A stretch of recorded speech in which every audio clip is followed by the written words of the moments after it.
Welcome back ناظرین. Briefly ذرا اسی ایشو کے اوپر ہندوستان کے، اس کے بعد میں نے ذرا ڈی جی رینجرز کی جو پریس ریلیز آئی ہے اس کے اوپر بھی ہے، رینجرز کی پریس ریلیز کے اوپر بھی بات کرنی ہے.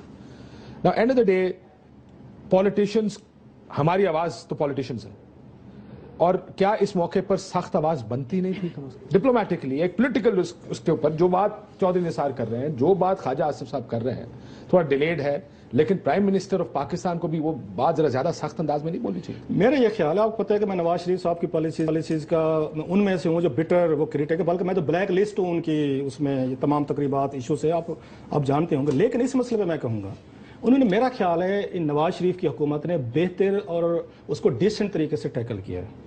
انہوں نے پارلیمنٹ میں گئے ہیں، انہوں نے قرارداد پیش کی ہے وہاں پہ انہوں نے پوری پارلیمنٹ کا ایک انہوں نے سینس لے کے، ایک وائس لے کے انہوں نے بھیجی ہے کہ جناب آپ ہم پہ اٹیک کریں گے تو ہم بھی جواب دینے کی آپ کے پاس بھی صلاحیت ہے. یہ نہیں کہ پاکستان بالکل اس کا جواب نہیں دے سکتا. اچھا، انڈیا کو بھی پتہ ہے، اور یہ ذہن میں رکھیے گا ایک بات، اس سے بڑی بڑی کنفرنٹریشن ماضی میں ہوتی رہی ہیں، اور جو اچھی چیز ہے کہ یہاں پہ اس کی جنگ نہیں شروع ہوئی. کارگل سے کوئی بڑا واقعہ نہیں تھا میرا خیال ہے آفٹر 71 وار.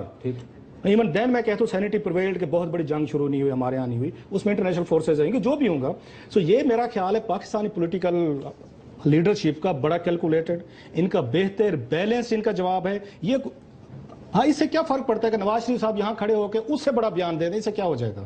اور آپ اس وقت دنیا میں سمپتھی آپ کو مل رہی ہے. ایون آج کے انڈین آپ ان کا میڈیا اٹھا کے ذرا اس کو مانیٹر کریں. آج انڈینز وہاں پریس نے تنقید کی ہے مودی پہ کہ یہ کیا آپ وہاں پہ یہ شروع ہو گئے. ایون کرن تھاپر جو سب سے بڑا ان کا انڈیا کا اینکر سمجھے جاتے ہیں، آج انہوں نے تنقید کی بھی انہوں نے کیا مودی پہ. ایون انڈیا کے اندر اب ویسے آنا شروع ہو گئے کہ حضور ہم نے آپ کو ووٹ جو دیے تھے وہ تو کسی اور کام کے لیے دیے تھے. وہ جو کارپوریٹ سیکٹر کی وہاں پہ اچیومنٹ تھیں، کارپوریٹ سیکٹر کبھی نہیں چاہے گا کہ خطے میں جنگ ہو، یا ذہن میں رکھے گا. اور مودی صاحب کو لانے والا موسٹلی جو ہے وہ کارپوریٹ سیکٹر ہے، ان کو جنگ نہیں سوٹ کرتی.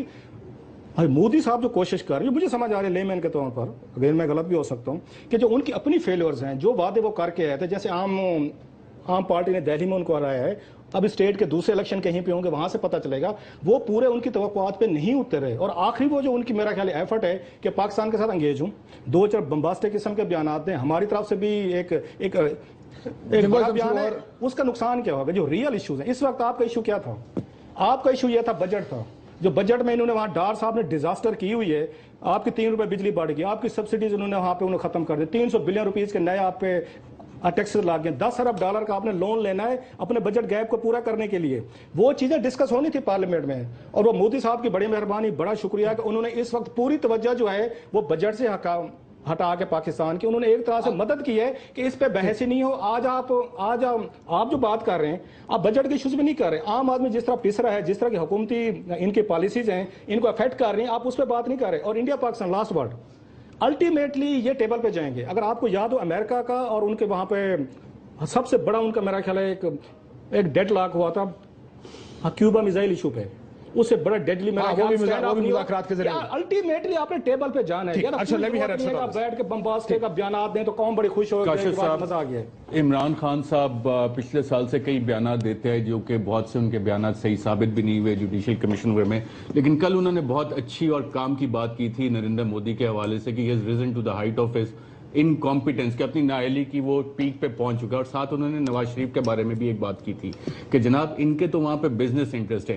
آپ کی فورن پالیسی کا جو فیلئر ہوا ہے، آپ وہاں پہ گئے، جس کا آپ نے بھی پچھلے سیگمنٹ مینشن کیا تھا، ساڑیاں آپ نے بھیجی، عام یہاں سے آپ نے بھیجے. آپ جب اس مائنڈ سیٹ سے آئیں گے کہ نہیں جی کارپوریٹ سیکٹر اور 2+2 4 مہینے کرنے ہیں، میری سائیکالوجی میں یہ چیز جب بیٹھی ہوگی، جو نیشنل سیکیورٹی ہے، جب ملک آپ کا نہیں ہوگا تو بجٹ آپ نے کھے اور سوا بیٹھ کے ڈسکس کرنا ہے. جب ملک کی سالمیت نہیں ہوگی تو آپ کی اکانومی کیسے ترقی کرے گی؟ جب ملک میں امن نہیں ہوگا تو آپ کی اکنامک گروتھ کیسے ہوگی؟ ملک آپ کا جل رہا ہے، جگہ جگہ آپ کو انوالومنٹ سگنیچر نظر آ رہے ہیں، آپ اس پہ بات نہیں کریں گے. جو آپ کو آئیڈینٹیفائی ہو رہا ہے فورن پالیسی پہ، آپ نے انٹرنیشنل کون سی کنوینسنگ کی ہے؟ آپ کا آرمی چیف جا کے افغان صدر سے مل رہا ہے، افغان صدر آ کے GHQ میں بریفنگ لے رہا ہے، آرمی چیف جا کے وہاں پہ برٹش پرائم منسٹر سے مل رہا ہے، ان کو جا کے آپ بریفنگ کریں. اور آپ نے طارق فاطمی صاحب کو بٹھایا ہوا ہے.